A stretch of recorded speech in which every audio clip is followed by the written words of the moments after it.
You're doing what? I say, almost choking on my food. Yes, we are going to redo my wedding soon, Delphine says, looking at the balcony.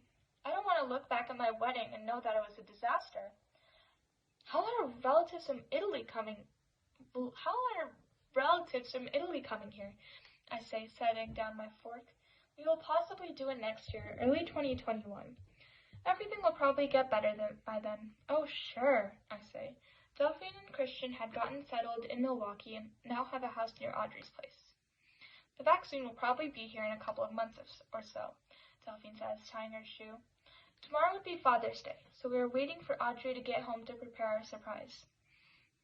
Audrey finally came when we drove to Delphine's place to make her top-secret cakes. Delphine has a Tesla Model 3, which she calls her most prized possession. It's nice and black. Always loved when she brought it to Wisconsin.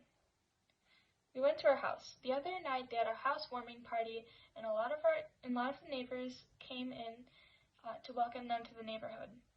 The house had been filled with leftovers from yesterday, such as pastas, casseroles, cookies, pizzas, and more. We need to clean this thing up, Audrey says, glancing at the kitchen. Sure thing, I say, rolling my eyes. We decided to clean up after our baking.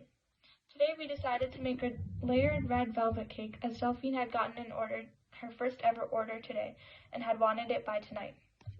We cleaned up the kitchen counter, setting up measuring cups, bowls, whisks, pans, and a list of ingredients and measurements. I got to whisk for some time. Then we put the cakes in the oven and cleaned up the cups and bowls for the frosting. Delphine got her notebook ready, filled with the ingredients and measurements, and got some supplies from the fridge. The cakes were ready in 45 minutes. We let them cool for a while so we could make the frosting and icing. My hands were so tired from the mixing, pouring, and measuring. Audrey was feeling the same way. The frosting's done, Delphine says, staring at the bowl. All we need to do is color half of the frosting. We frosted up the cakes and frosted the top while Delphine did the rest, putting icing on top and the cake crumbs and writing Happy Birthday Bella on the top. I love baking, but today was a tiring day. A really tiring day.